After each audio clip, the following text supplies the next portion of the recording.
Donc, notre frère Paul, il m'a demandé ce matin, vu que c'est quand même un long texte, de faire la parole. Oui, c'est un long texte. Donc, j'invite à tourner dans vos Bibles, dans Jean 10, verset 40.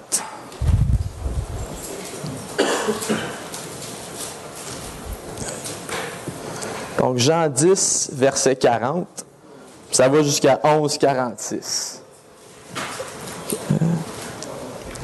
Donc, ça va comme suit. Jésus s'en alla de nouveau au-delà du Jourdain, dans le lieu où Jean avait d'abord baptisé, et il y demeura. Beaucoup de gens vinrent à lui et ils disaient, « Jean n'a fait aucun miracle, mais tout ce que Jean a dit de cet homme était vrai. » Et dans ce lieu-là, plusieurs crurent en lui. Il y avait un homme malade, Lazare, de Béthanie, village de Marie et de Marthe, sa sœur. C'était cette Marie qui oignit de parfum le Seigneur et qui lui essuya les pieds avec ses cheveux, et c'était son frère Lazare qui était malade. Les sœurs envoyèrent dire à Jésus, « Seigneur, voici celui qui t'aime est malade. » Après avoir entendu cela, Jésus dit, « Cette maladie n'est point à la mort, mais elle est pour la gloire de Dieu, afin que le Fils de Dieu soit glorifié par elle. » Or, Jésus aimait Marthe et sa sœur et Lazare. Lors donc qu'il lui apprit que Lazare était malade, il resta 2 jours encore dans le lieu où il était. Et il dit ensuite aux disciples, « Retournons en Judée. » Les disciples lui dirent, « Rabbi, les Juifs tout récemment cherchaient à te lapider et tu retournes en Judée? » Jésus répondit, « N'y a-t-il pas 12 heures au jour? Si quelqu'un marche pendant le jour, il ne bronche point, parce qu'il voit la lumière de ce monde.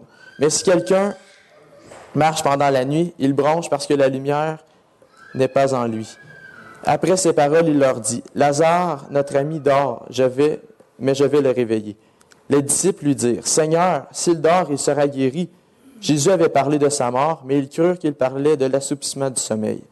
Alors Jésus leur dit ouvertement, « Il est mort.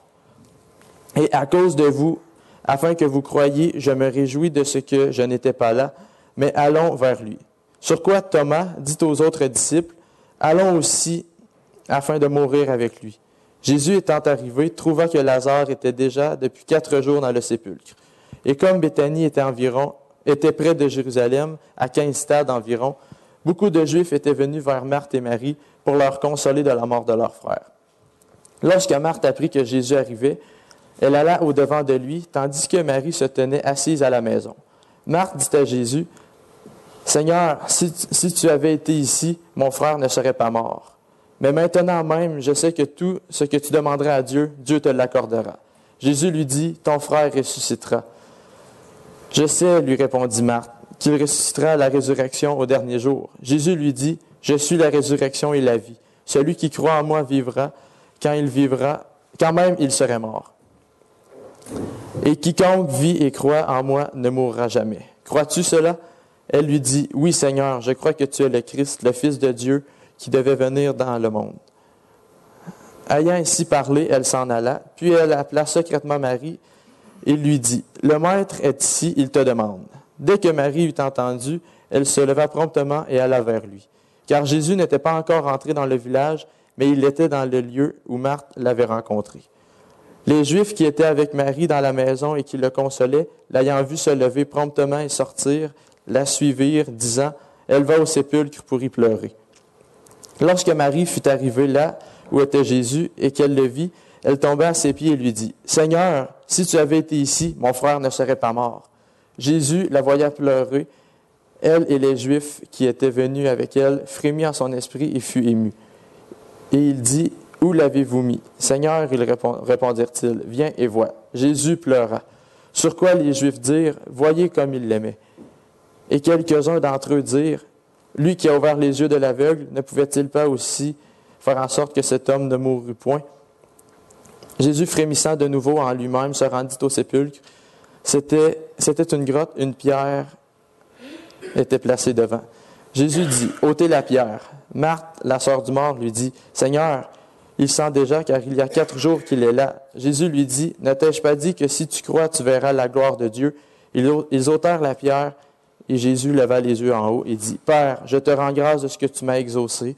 Pour moi, je savais que tu m'exauces toujours, mais j'ai parlé à cause de la foule qui m'entoure, afin qu'ils croient que c'est toi qui m'as envoyé. » Ayant dit cela, il cria d'une voix forte, « Lazare, sors !»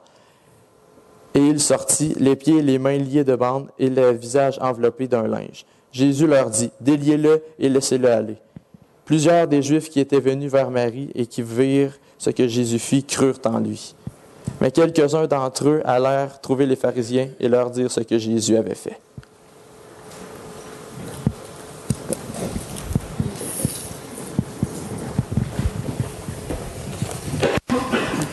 Merci, Étienne. Tu as besoin de ça? Ouais. J'ai-tu besoin de ça? Non, ouais. C'est bon. Pour l'enregistrement. Les normes. Ah ouais. Tu veux-tu une coupe de pouces de plus? Je pense que je vais être correct. C'est correct. Oui. Merci. Ça, moi, juste dans nos poches. Ça va bien. C'est la caméra, là. Ouf! La pression monte. Étienne, tu m'as présenté comme quelqu'un qui était pas mal grand. Mes souliers ont rallongé. Je sais pas, je vais quand même les remplir avec toutes les belles éloges que tu m'as données, mais en tout cas, je veux vous dire que Paul, c'est un petit gars qui sert un grand Dieu. Hein? On a vraiment un grand Dieu. Et une phrase qui m'a accroché dans ce texte, j'ai commencé à prier pour le message que le Seigneur voulait que j'apporte ici à Rouen. Puis le Seigneur m'a mis cette parole-là dans le cœur qui ne m'a pas laissé. Ne t'ai-je pas dit que si tu crois, tu verras la gloire de Dieu. Et puis ça, j'espère que tout au long de ma vie, ça va être une motivation pour moi à continuer à servir mon Seigneur et mon grand Dieu. Ce matin, on a été témoins de ce que Dieu fait en Haïti. Dieu est encore en train de témoigner ou de partager sa gloire. On est dans un monde où les ténèbres semblent souvent prendre de plus en plus de terrain ou devenir de plus en plus épaisses. Mais Dieu n'a pas dit son dernier mot. Puis Dieu est encore en train de travailler. Puis Dieu va révéler sa gloire. La gloire de Dieu. Tout ce qui reflète Dieu est glorieux. Tout ce qui transpire de Dieu est glorieux. Sa majesté divine, sa sagesse, sa puissance, sa justice, sa sainteté, sa bonté, sa sévérité, son amour, sa grâce, sa création. Tout reflète la gloire de Dieu. Ce matin, c'est la prière de mon cœur qu'ensemble on puisse contempler à travers la parole, révéler les saintes Écritures, la gloire de Dieu ensemble, puis que nos cœurs puissent être tellement touchés que ça va affecter les jours qui suivent en avant de nous. Ce miracle qui nous est présenté ce matin est le 7e des 8 miracles que Jean nous présente dans son Évangile. Puis ces miracles sont donnés pour nous signaler des faits, des vérités sur Dieu et sur nous-mêmes. Le texte que nous avons regardé ce matin, que nous avons lu, qu'Étienne nous a lu, nous souligne un grand problème que nous avons tous les humains. La mort. Lazare, le frère de Marthe et Marie, est tombé malade, puis il est mort. C'est pour moi, ça. Hey, merci. Vous voyez ce qui arrive quand vous êtes directeur? Vous avez de l'eau.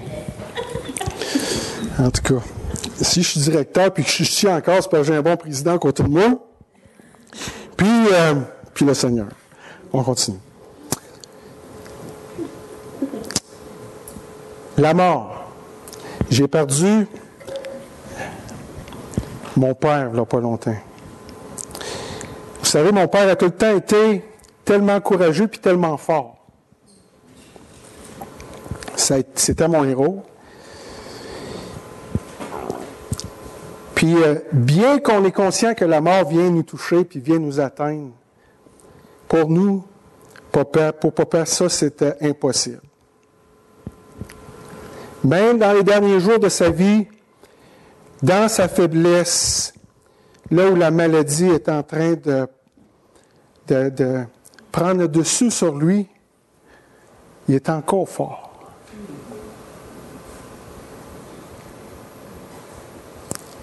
Puis mon papa nous a quittés.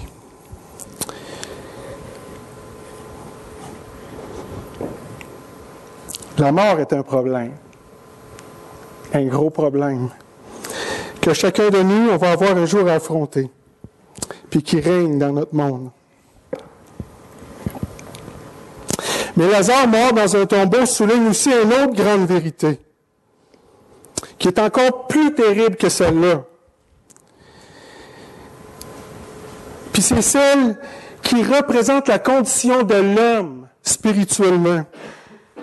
La parole de Dieu nous l'enseigne partout à travers les Écritures. Vous étiez morts par vos offenses, Éphésiens 2:1.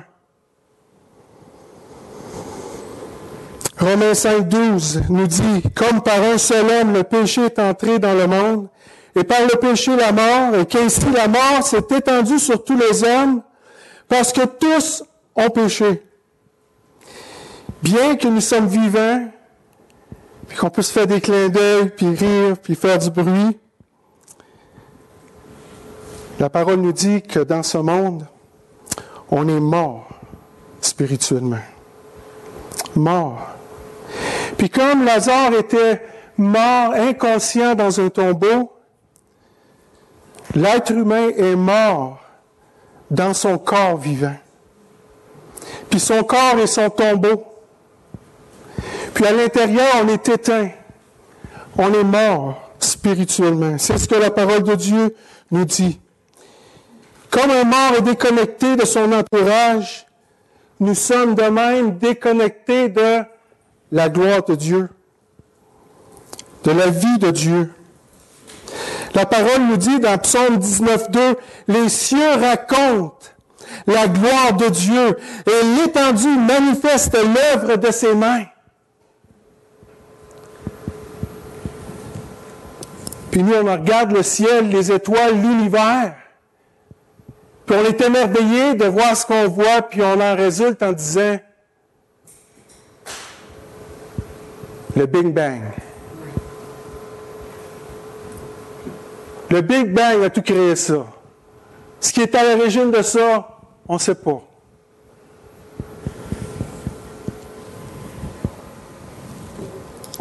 Romains 1:20-23 nous dit en effet, les perfections invisibles de Dieu, sa puissance éternelle et sa divinité se voient comme à l'œil nu depuis la création du monde quand on les considère dans ses ouvrages.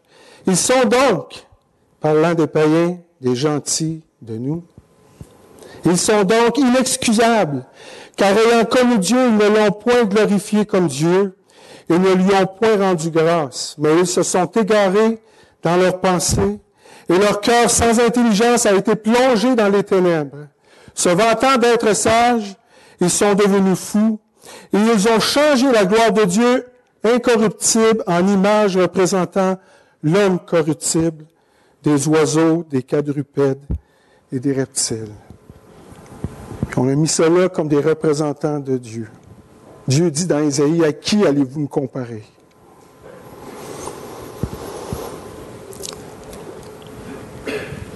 L'homme est mort. L'homme est mort à l'intérieur de lui parce que l'homme est déconnecté, privé de la gloire de Dieu. Puis comme un mort n'a aucun appétit, vous savez, même si vous auriez offert une croûte de pain à Lazare, je ne pense pas que Lazare aurait frémi ou aurait réagi à ça. Mais de la même manière, l'homme mort n'a pas d'appétit pour Dieu. Pas d'intérêt pour Dieu. On vit notre vie, on fait du mieux qu'on peut, on essaie de prendre le plus qu'on peut de la vie qui nous est offerte, une bonne job, du plaisir, des vacances, on peut se le permettre, on meurt, on ferme le livre.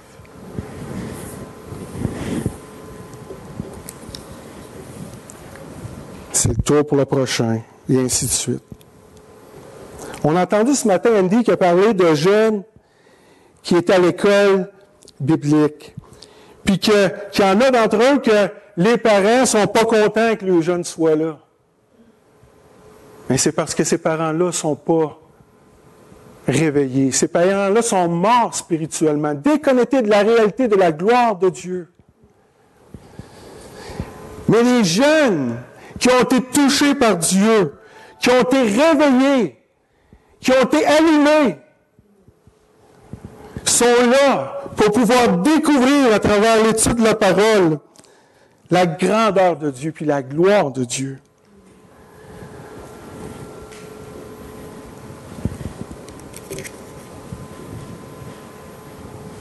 Ce que l'homme a besoin, c'est d'être réanimé. La parole de Dieu nous dit, ou appelle cela, naître de nouveau. L'homme a besoin de naître de nouveau. Peut-être que ce matin, il y en a, vous êtes ici parce que vous voulez faire plaisir à votre conjoint. Vous êtes pas trop sûr, peut-être à la recherche de vérité. Mais vous savez, c'est parce que on est mort spirituellement. On est mort spirituellement. Puis peut-être que vous ne comprenez pas ce que votre conjoint vit parce qu'il semble tellement stimulé avec quelque chose que vous trouvez tellement plate. Mais c'est parce qu'ils ont été réveillés à la gloire de Dieu. Dieu les a réanimés. Puis c'est la prière de mon cœur que si c'est votre cas ce matin, que vous allez choisir d'être réanimés. Parce qu'il y a quelqu'un parmi nous qui peut faire ça. Le texte nous soulève une autre réalité. C'est que ni Lazare, ni les sœurs de Lazare, ni les amis de Lazare, ni les docteurs, ni aucun homme ne pouvaient remédier à ce problème. Lazare était là mort. Un seul pouvait faire quelque chose avec Lazare. C'était le Seigneur Jésus-Christ. Car tous ont péché et sont privés de la gloire de Dieu. L'homme est privé de la gloire de Dieu, mais la bonne nouvelle, c'est qu'il y a quelqu'un qui peut nous réanimer. Gloire à Dieu. Nous redonner la vie, celle que nous avons perdue. Et nous pouvons de nouveau avoir des yeux pour voir Dieu. De nouveau expérimenter une relation vivante avec Dieu. Désirer Dieu. Comme une terre assoiffée. Recevoir les eaux. Comme on a entendu ce matin dans le cantique. Dieu peut éveiller cette soif en vous. Et Dieu peut vous donner ce matin aussi la certitude d'être un jour dans la gloire éternelle à travers son Fils, Jésus-Christ. J'aimerais porter votre attention ce matin sur le verset 31 du chapitre 20. Vous dites, qu'est-ce que tu fais là? On n'a pas lu un assez grand texte. Oui, on a lu un grand texte, mais c'est juste pour souligner la raison pour laquelle Jean a écrit ce qu'il a écrit à travers son évangile. Jean nous a partagé 8 miracles, puis avec ces miracles-là, Jean voulait, ou l'Esprit de Dieu à travers Jean voulait nous communiquer une grande réalité, une vérité de la part de Dieu. Excusez. Mais Jésus a fait encore en présence de ses disciples beaucoup d'autres miracles qui ne sont pas décrits dans ce livre. 31. Mais ces choses ont été écrites afin que vous croyiez que Jésus est le Christ, le Fils de Dieu, et qu'en croyant, vous ayez la vie en son nom. Premièrement, le miracle qui se passe dans le chapitre 11 de Jean, on vient de lire la raison. 3 raisons qui ressortent de ce verset. Premièrement, pour que nous sachions qui est Jésus. Il est le Fils de Dieu, le Christ. Deuxièmement, pour que nous devenions participants de la vie qui est en Dieu, de sa gloire, afin que vous ayez la vie en son nom. Puis troisièmement, pour qu'on sache comment répondre. Croire. Afin, croire. Le verset dit, afin que vous croyiez qui est Jésus et qu'en croyant, vous ayez la vie en son nom. C'est la raison pour laquelle ces passages ont été écrits.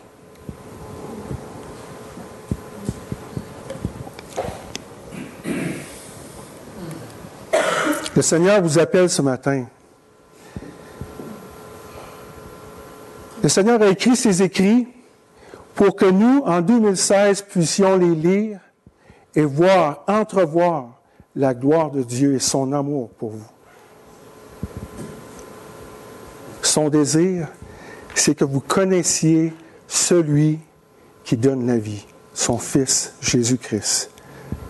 Le Seigneur a dit à Marthe, verset 25 ou verset 26, « Je suis la résurrection et la vie. Celui qui croit en moi vivra, même s'il meurt. Celui qui vit et croit en moi ne mourra jamais. » Jésus-Christ est Dieu en corps d'homme pour venir répondre à notre besoin. C'est lui qui est l'auteur de la vie, le dispensateur de la vie. C'est lui qui est l'auteur de la résurrection, réponse à notre problème, et le dispensateur de cette résurrection. Le croyez-vous?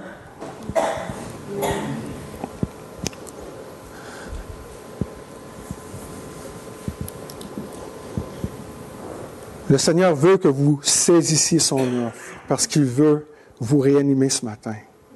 Si vous ne la connaissez pas, tournez-vous vers Jésus. Demandez-lui son pardon. Placez votre confiance en lui. C'est ça, croire. Et Dieu va vous réanimer. Dieu va vous donner cette nouvelle naissance. Dieu va vous ouvrir les yeux. Dieu va vous donner cette nouvelle vie-là. Et la deuxième chose que ce texte-là nous enseigne, c'est que Dieu désire toujours manifester sa gloire à ses enfants. Je le répète, Dieu veut toujours manifester sa gloire à ses enfants. On voit cela à 2 reprises. Au verset 15, lorsque le Seigneur attend la nouvelle, un peu auparavant, il décide de rester là encore plus longtemps. Pourquoi? Afin que Dieu soit glorifié, mais que le Fils soit glorifié. Dieu travaille toujours en son temps. Il fait toujours les choses parfaites en son temps. Hein?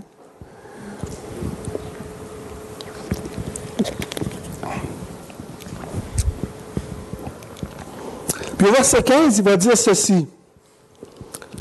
À cause de vous, les disciples du Seigneur, les enfants du Seigneur, afin que vous croyiez, je me réjouis de ce que je n'étais pas là. Mais allons vers lui. Dieu veut manifester sa gloire à ses enfants. Il y a une autre place où cela ressort, puis c'est justement lorsque le Seigneur est avec Marthe.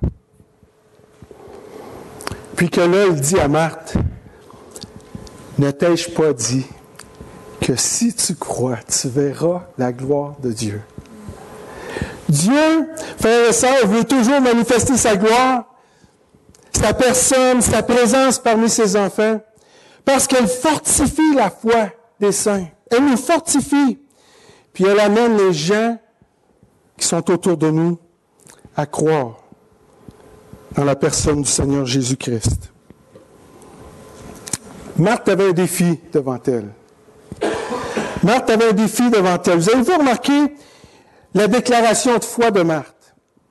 Quand le Seigneur va vers elle, puis qu'il commence à s'entretenir, Marthe a dit, « Seigneur, si tu arrêtes ici, mon frère ne sera pas mort. Ne serait pas mort. » Puis là, le Seigneur commence à s'entretenir avec, puis la déclaration de Marthe, elle est vraiment éoine et impeccable. Vous êtes d'accord avec ça? Regardez ce qu'elle dit.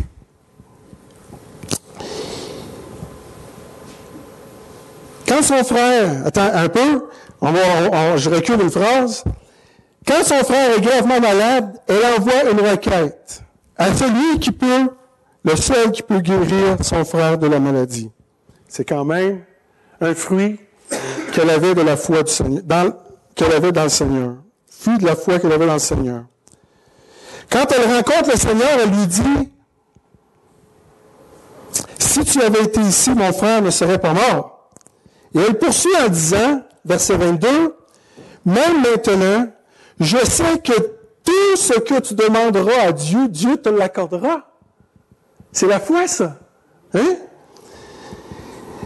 Verset 24, elle continue en disant, « Je sais qu'il ressuscitera à la résurrection au dernier jour. » Et elle déclare, au verset 27, « Oui, Seigneur, je crois que tu es le Christ, le Fils de Dieu qui devait venir dans le monde. » Wow! Elle a toute une foi, cette femme-là. Puis sa doctrine, là, est comme dead on. Mais pourtant, le Seigneur va devoir lui rappeler quelque chose. Ne t'ai-je pas dit que si tu crois, tu verras la gloire de Dieu? Puis je pense que Marthe reflète un défi que chacun de nous chrétiens avons dans notre marche chrétienne. Marthe était consciente que Dieu, que le Seigneur avait fait quelque chose d'extravagant dans le passé. Seigneur, si tu avais été ici, là, mon frère ne serait pas mort. Elle avait la foi dans Dieu, dans son Seigneur Jésus, qui avait la puissance pour tout faire hier. Puis elle va dire, puis je sais que mon frère va ressusciter à la résurrection au dernier jour. Vous voyez, elle a toute la foi impeccable pour le futur. Puis ce que Dieu va faire dans le futur. Mais son défi, c'est de croire que ce grand Dieu-là est présent avec elle. Qu'il est le « Je suis », celui qui est l'auteur de la vie et le dispensateur de la vie, qui est celui qui est la résurrection, l'auteur, de la résurrection et le dispensateur de la résurrection. Marthe est prête à croire, puis est capable de partager des grandes choses sur son Seigneur, son Sauveur du passé, des grandes choses sur ce qui s'en vient, c'est solide.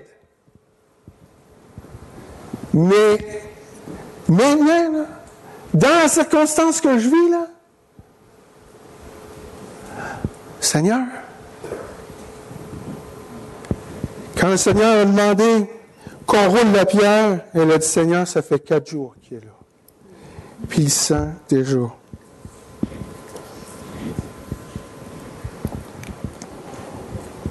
Aujourd'hui, frères et sœurs, Dieu va encore partager sa gloire et glorifier le nom du Seigneur Jésus-Christ, son Fils, son œuvre à travers nous, qui sommes son corps. Puis le Seigneur nous dit à chacun de nous ce matin, qui sommes enfants de Dieu, ne t'ai-je pas dit que si tu crois, tu verras ma gloire? Ce matin, on a vu quelque chose de beau qui se passe à Haïti. C'est parce que des gens croient qu'ils vont voir la gloire de Dieu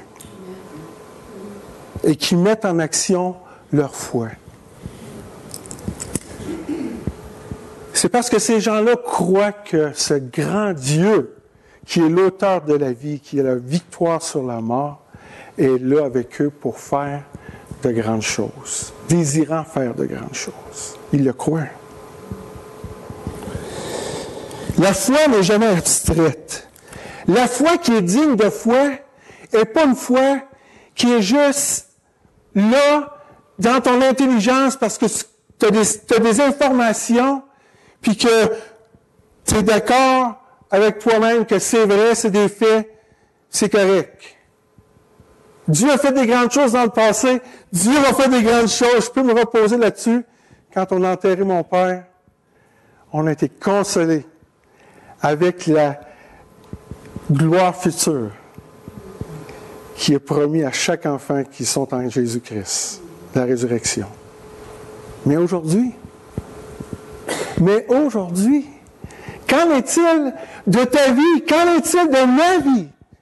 Est-ce que je suis prêt à croire que Dieu veut faire de grandes choses avec moi, à travers moi, avec mon Église locale, ici, dans Rouyn-Noranda, Lassar, la Abitibi-Témiscamingue? Est-ce que je crois que Dieu veut encore se glorifier, puis qu'il désire le faire, puis qu'il veut le faire?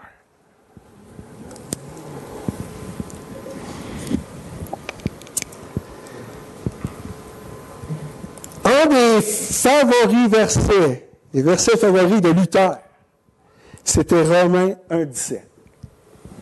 Je vais vous le lire avec le verset 16, parce que ça nous aide un peu plus à suivre le contexte. « Car je n'ai point honte de l'Évangile. C'est la puissance de Dieu pour le salut de quiconque croit, du juif premièrement, puis du grec. Parce qu'en lui est révélée la justice de Dieu par la foi et pour la foi. Selon qu'il est écrit, le juste vivra par la foi. » Le juste vivra par la foi.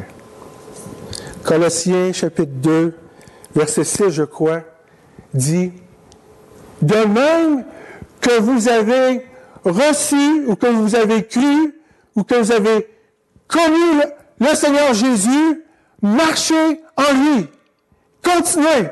La même façon qu'on a fait cette transaction avec Dieu, où on s'est avancé, puis qu'on a répondu à l'offre de Dieu, puis qu'on a cru que, oui, Dieu pouvait sauver notre vie, de la même manière, on est appelé à vivre chaque jour de notre vie, frères et sœurs. Chaque jour de notre vie. Jacques dit ceci, dans chapitre 2, versets 19 à 23. Je m'excuse si je m'arrête pour boire de l'eau. Ça marche pas trop bien avec les caméramans, mais c'est parce que je suis pas un filmmaker comme ça, même. Excusez-moi. Jacques 2, 19, 23 dit ceci. « Tu crois qu'il y a un seul Dieu? Tu fais bien. Les démons le croient aussi et ils tremblent. Veux-tu savoir, ô homme vain, que la foi sans les œuvres est inutile? » Abraham, notre père, ne fut-il pas justifié par les œuvres lorsqu'il offrit son fils Isaac sur l'autel? Tu vois que la foi agissait avec ses œuvres et que par les œuvres, la foi fut rendue parfaite. Ainsi s'accomplit ce que dit l'Écriture. Abraham crut à Dieu et cela lui fut imputé à justice et il fut appelé ami de Dieu. La foi que Dieu juge digne de foi est toujours accompagnée d'œuvres. Paul dit que ce n'est pas par les œuvres que nous sommes sauvés, mais par le moyen de la foi. C'est seul en plaçant notre foi, notre confiance dans le Seigneur Jésus-Christ et de son œuvre expiatoire pour nous, que nous pouvons être réconciliés avec Dieu. Nous devons reconnaître notre perdition, notre échec, et nous tourner vers Jésus pour être délivrés de notre péché. Paul dit, les œuvres sans la foi en Jésus ne sauvent personne. Sont inutiles. Mais Jacques, lui, sans contredire Paul, va continuer à bâtir sur le message de Paul puis dire, voici ce qu'est la vraie foi. La foi qui est digne de foi produit toujours des œuvres.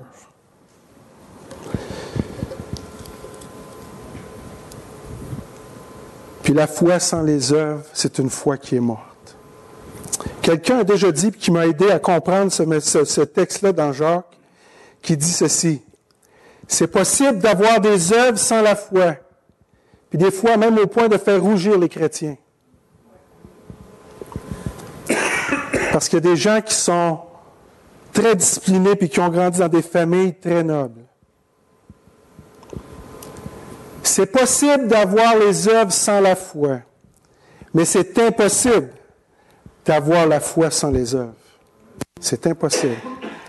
C'est impossible. Lorsque, de nos cœurs, du plus profond de nos cœurs, de nos tripes, des racines de nos cœurs, qu'on place notre confiance dans le Seigneur Jésus, des pas vont suivre, des actions vont suivre, une obéissance va suivre.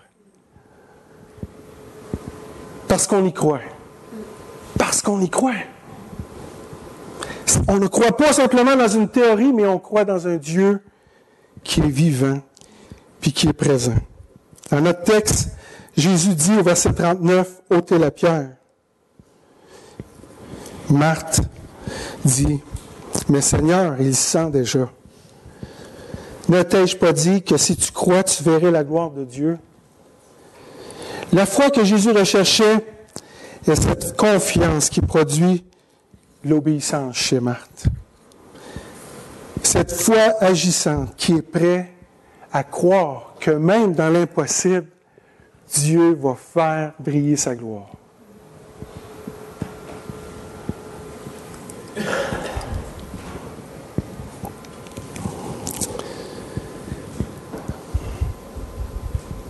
Dieu nous dit dans Actes 1:8, « Mais vous recevrez une puissance, le Saint-Esprit survenant sur vous, et vous serez mes témoins à Jérusalem, dans toute la Judée, dans la Samarie et jusqu'aux extrémités de la terre. » Un témoin, c'est quelqu'un, frères et sœurs, qui témoigne de quelque chose. Vous êtes d'accord avec ça? Ça, c'est ma définition. Maintenant, le dictionnaire dit ceci. C'est une personne qui a vu ou entendu quelque chose et qui peut éventuellement le certifier ou le rapporter. C'est un petit peu plus fancy. C'est beau, hein? Mais c'est quelque chose d'assez bizarre que on se donne au Seigneur Jésus, quelque chose de grand arrive, notre vie est transformée, puis après quelques années, peut-être 5 ans, 6 ans, une dizaine d'années peut-être, à un moment donné, on a à témoigner de notre Seigneur Jésus, une occasion s'ouvre pour témoigner de notre Seigneur Jésus, puis tout ce qu'on a dans notre portefeuille à témoigner, c'est notre conversion. Le jour où on a ouvert notre cœur au Seigneur, puis qui est rentré, puis qui a transformé, bouleversé notre vie, puis, depuis ce jour-là, j'ai l'espérance de la gloire éternelle. Je vais ressusciter d'entre les morts. Hey, je vais vivre dans le ciel pour toujours. C'est beau, ça. Mais qu'est-ce qui s'est passé entre ta conversion et là? Pourquoi est-ce qu'il n'y a pas grand-chose à dire? Dieu nous appelle à être des témoins. Il nous donne un commandement. Il nous donne la puissance de son esprit qui est en nous.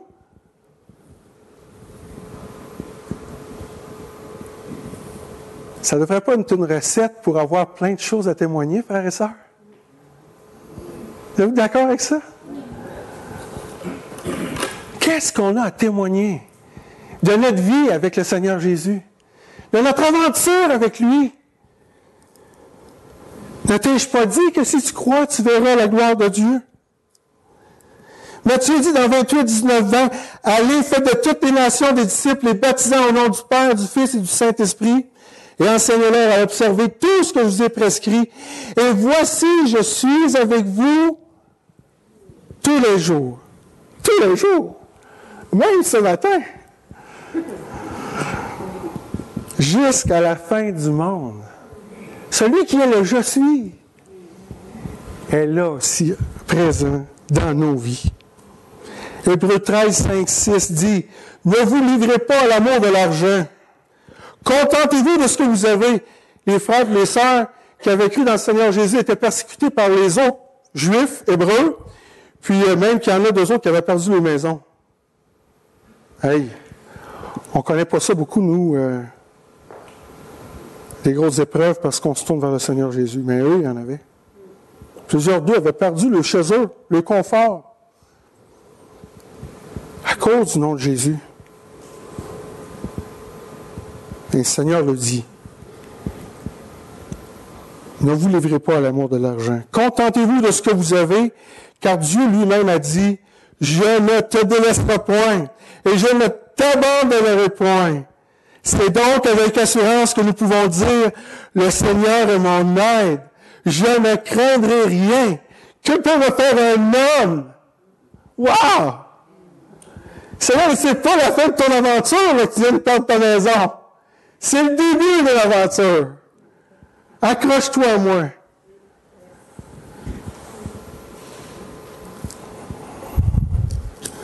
J'aimerais vous donner un petit témoignage de ce qui s'est passé avec moi cet été. Au printemps, quand il y avait encore un peu de neige sur le terrain, je suis allé faire le tour de, un peu comme Néhémie, du site du camp Jolivet. Puis, devant un petit peu fatigué de l'hiver, puis devant l'énorme travail qui était là devant nous, je commençais à reconsidérer. Qu'est-ce que je faisais là? Puis, vraiment, c'était énorme. Je regardais tout ça, puis ça me dépassait. Puis là, même, je me disais, Seigneur, quand Jolivet, là, c'est quoi? C'est-tu une place que tu travailles, où tu travailles? Ça vaut-tu la peine de se dépenser puis de mettre toute notre énergie dans ce ministère-là? Est-ce que tu vas venir visiter des gens cet été? Mais on va passer du temps ici, puis on va suer, à travailler puis à faire tout ce qu'il y a à faire là. Ça trottait dans ma tête. Hein? Puis le Seigneur m'a rappelé des choses qu'il avait faites dans le passé. Des belles choses. Puis je dis, OK, Seigneur, on embarque.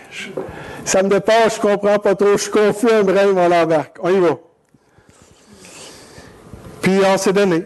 Puis plusieurs de vous, vous êtes donnés avec nous autres, avec le camp. Puis je parle du camp, puis en tant que directeur du camp, je n'essaie pas de faire de la promotion, c'est parce que c'est mon histoire. Simplement, je sais que Dieu travaille autant chez vous, dans votre maison, dans votre salon, qu'il travaille sur le terrain du camp Jolivet. Donc, s'il vous plaît, comprenez ça. Donc, le camp a commencé, puis il a commencé avec des grands défis. On a été encouragés, mais encore avec des grands défis. La première semaine de camp commençait, puis on avait 3 cabines de filles, puis une cabine de gars. 3 cabines de filles pleines, puis une cabine de gars pleine. C'est ça? OK. Puis là, j'avais une monitrice. Une semaine avant que le camp commence. Seigneur, t'es sûr que t'es ici avec nous autres?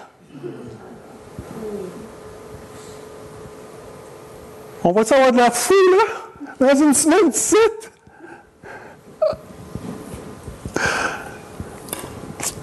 Paul a pris du temps sur ses genoux. À demander au Seigneur qu'il lui donne la foi pour persévérer, puis aussi à regarder à lui avec les besoins. Dieu a pourvu. Dieu a pourvu les monitrices pour ces filles-là, les moniteurs pour ces gars-là, le staff autour pour le camp. Puis, Dieu a pourvu même des campeurs pour les moniteurs. Je dis ça parce que, imagine, Guy Bourassa est venu travailler avec nous autres, c'est lui qui était le conférencier à un autre miracle pour cette semaine-là. Puis dis-moi, ce que j'ai entendu du camp Jolivet dans le passé, c'est que ça brasse. Ces jeunes-là, les gars et les filles, il y a le Frenchie dans le bois, puis toute la patente, puis... c'est ça qu'il a entendu. Je n'irai pas que... Écoute, on n'est pas sur la Terre Sainte, on n'est pas au ciel, au camp Jolivet, là. Il y a toutes sortes de défis qui se passent. Mais il dit, j'ai jamais vu ça. Ces jeunes-là, il dit, à comparer avec la villa du Carmel, c'est des anges. Puis, j'avais jamais vu ça non plus. Écoutez, c'était des jeunes, beaucoup d'eux sont même pas chrétiens. Puis, durant la semaine, ils disaient, « Hey, wow, thank you pour tout ce que vous faites pour nous autres. » C'est quelque chose de là, quelque part, tu te penses. Mais je te dis, on n'avait jamais vu ça. Guy Bourassa n'avait jamais expérimenté ça, puis nous autres non plus. Puis Dieu nous a donné une belle semaine. Mais ça a été comme ça. Je dis pas qu'on n'a pas travaillé fort. Je dis pas qu'on n'a pas eu d'égratignures.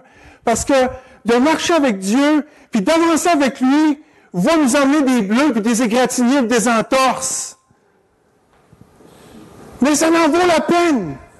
Parce que de voir la main de Dieu agir, frères et sœurs, ça vaut tout l'or du monde. Puis on a été créés à l'image de Dieu pour vivre avec lui. Pour vivre cette aventure-là avec lui. Les graphines, c'est rien.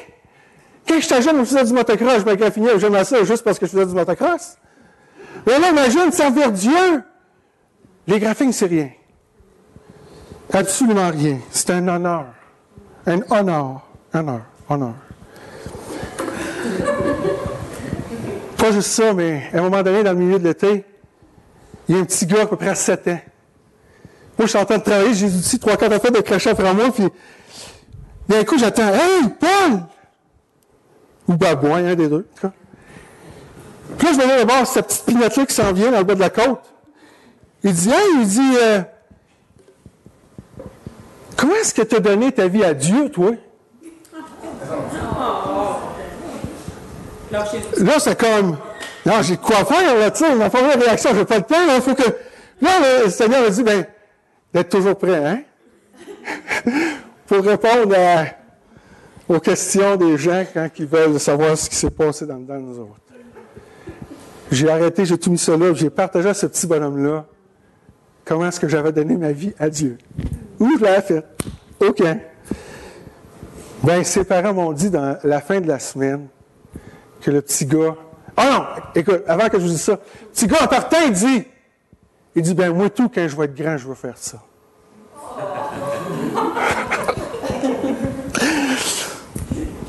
À la fin de la semaine, ses parents m'ont dit, notre fils a reçu le Seigneur Jésus dans son cœur cette semaine. Voyez? J'étais plein de confusion, puis ça me dépassait de voir que Dieu pouvait faire quelque chose de grand à travers le camp. Pour moi, c'est un défi insurmontable, mais Dieu m'a montré encore sa main. Dieu vous a montré sa main, ceux qui avaient participé. Dieu a touché des cœurs. Ce petit gars-là qui a donné sa vie au Seigneur. Puis d'autres que le Seigneur a touchés. Ça, c'est quelque chose que je n'oublierai pas. C'est quelque chose, je vais vous dire, qui devient une structure dans ma foi, même aujourd'hui, quand je suis là devant vous autres.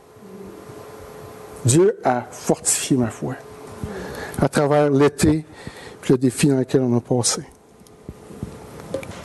Ce que Dieu demande, c'est que nous plaçons notre confiance en lui, mais pas juste une confiance abstraite, mais que ça vienne déranger vos vies, changer vos vies, faire un impact, changer vos décisions. Comment vous allez vivre vos vies? Les choix que vous allez faire. Le Seigneur dit, ne t'ai-je pas dit que si tu crois, tu vas voir la gloire de Dieu. J'ai vu la gloire de Dieu cet été au camp Jolivet. Toute une motivation de l'année prochaine. Pour le printemps prochain.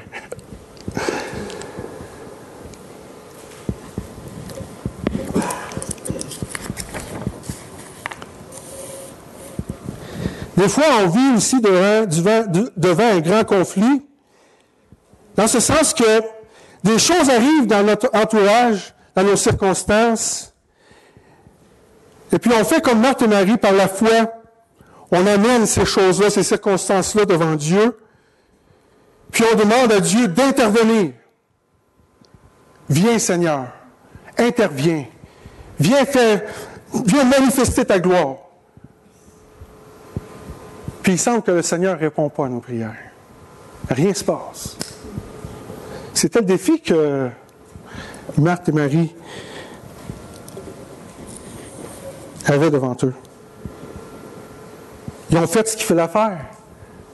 Ils se sont adressés au Seigneur quand il y a eu des complications. se sont attendus au Seigneur. Ils ont fait ce que j'ai fait cet été à genoux. Ils disaient, Seigneur, on a besoin de toi. Mais le Seigneur a tardé à venir.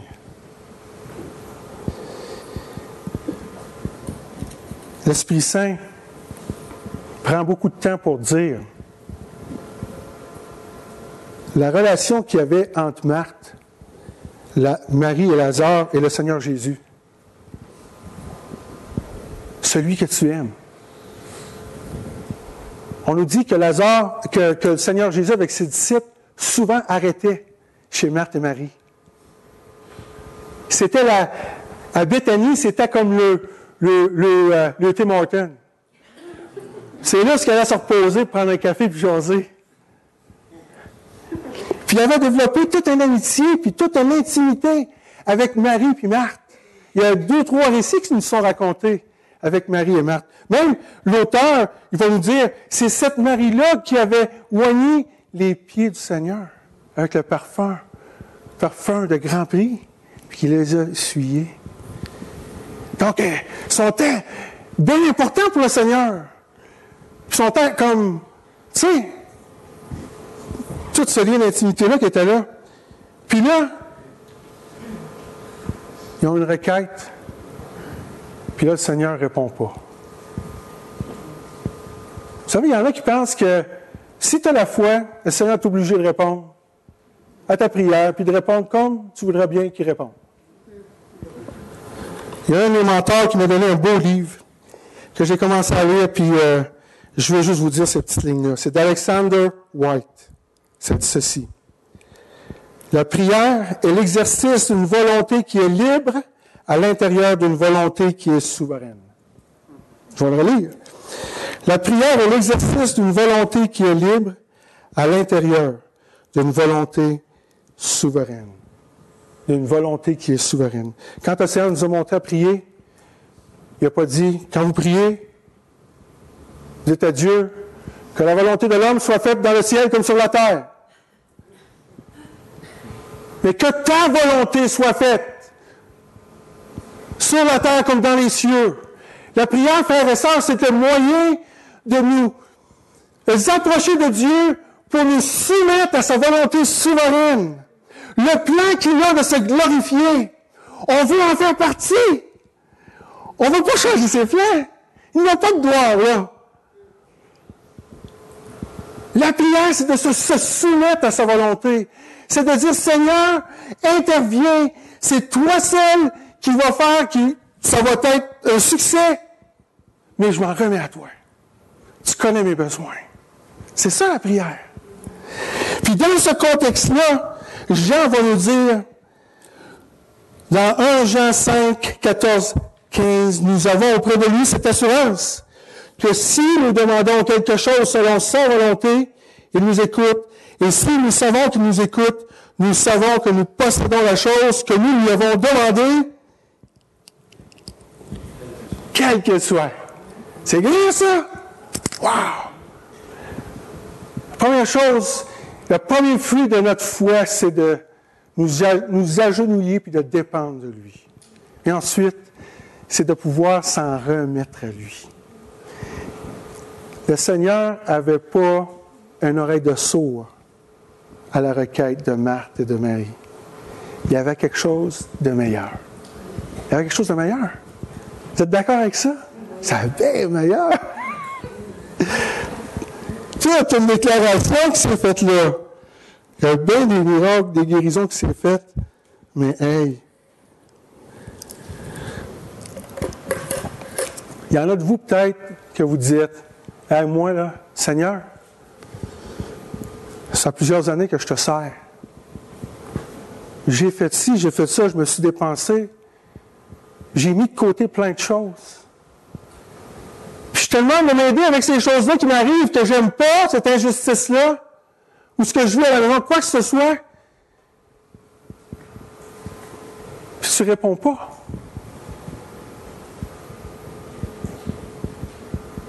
Le message du Seigneur Jésus vis-à-vis de Marthe et Marie est le même pour vous, frères et sœurs. Dieu entend vos prières. Et Dieu fait toutes choses parfaites en son temps. Pour sa gloire. Le Seigneur dit, « Celui qui croit en lui ne sera point couvert de honte. » Ou « Celui qui croit en lui ne sera point confus. » C'est le défi qui est devant nous autres. Ne t'ai-je pas dit que si tu crois, tu verras la gloire de Dieu? C'est Dieu qui détermine la fin de l'histoire. Vous êtes d'accord avec ça? Peut-être que vous êtes dans une situation où les choses vont pas bien, puis que tout tourne mal, puis que vous n'avez pas été comme sauvés, puis vos frères, vos sœurs, puis la famille la regarde, parce qu'il y avait un homme, à travers ce groupe-là, qui disait, lui qui a guéri les gens, les aveugles, puis a donné les vues, il n'aurait pas été capable de le sauver, lui, de sa mort. Peut-être qu'il y en a autour de vous autres qui disent ça aussi. S'il y a un si grand Dieu que ça, comment ça que ces choses-là arrivent?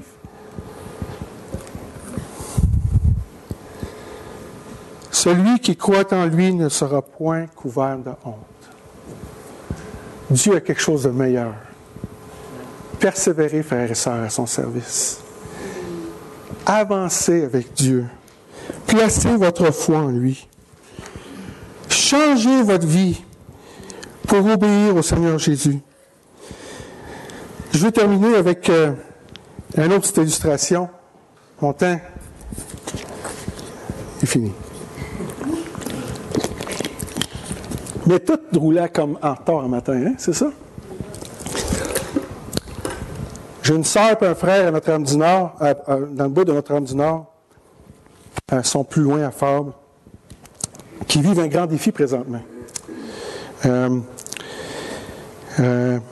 J'appelle mon oncle et ma tante, malgré qu'ils ne le sont pas de saint. Mais lui, il y a eu 2-3 opérations dans les dernières années dans son crâne. Puis, il n'est plus quand même se concentrer. Il y a une grosse perte de mémoire. Des fois même, il oublie qui est sa femme. La dernière fois que je parlais avec elle, elle m'a dit, mon mari, il se fait comme 2-3 fois qu'il essaie de faire une fugue, de se sauver de la maison.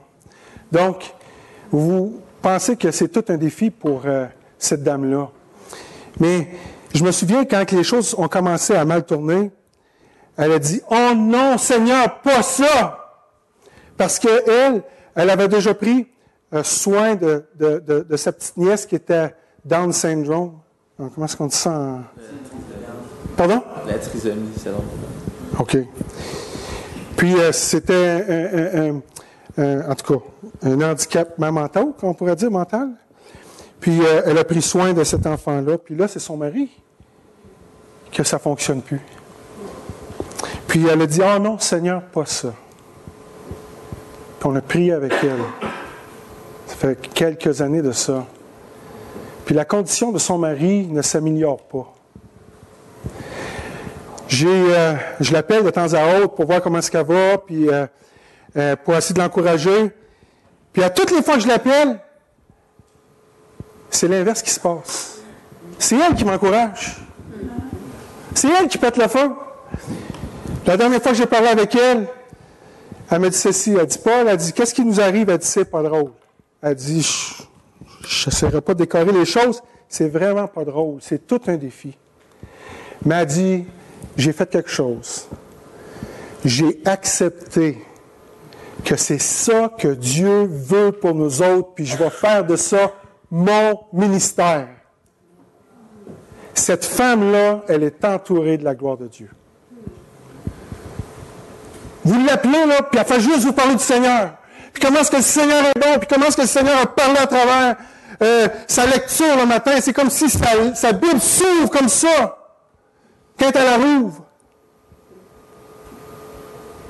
Puis elle dit, les voisins viennent pour nous aider, puis nous autres, on lui donne l'Évangile. Elle voit la main de Dieu, parce qu'elle se soumet à la volonté de Dieu, puis elle dit, c'est pas la fin de l'histoire. Ne t'ai-je pas dit que si tu crois, tu verras la gloire de Dieu? Est-ce que vous êtes prêts à placer votre foi? Est-ce que Paul est prêt à placer sa foi pour persévérer, marcher avec le Seigneur? Parce que celui qui est avec vous, c'est le « Je suis ».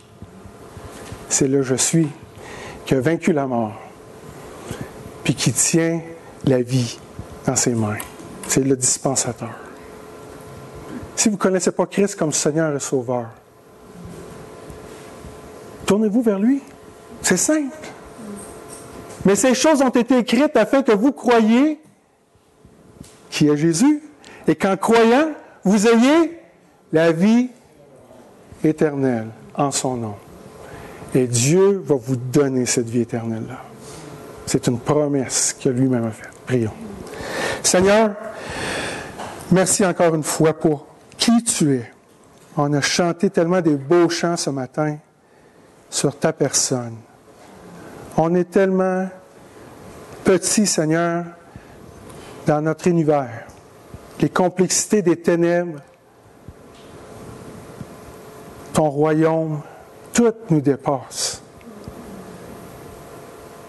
Mais Seigneur, tu nous dis, celui qui a le Fils a la vie. Celui qui n'a pas le Fils de Dieu n'a pas la vie. Tu nous as simplifié ça. Puis on veut te dire merci pour ça. Merci d'avoir donné ta vie pour nous à la croix. Et merci d'être ressuscité d'entre les morts pour nous. Nous témoignant et nous prouvant que tu es vraiment celui qui est la résurrection et la vie. Seigneur, aide-nous à croire. Aide-nous à croire. Puis à oser prendre des défis, à oser t'obéir, même au risque de tout perdre. Parce que même quand on perd tout, on a tout à gagner avec toi. Ah, Seigneur, sois glorifié à travers nous, puis viens établir ton témoignage au milieu de nous, dans nos familles, dans notre ville. On te prie cela dans le beau nom de Jésus. Amen. Amen.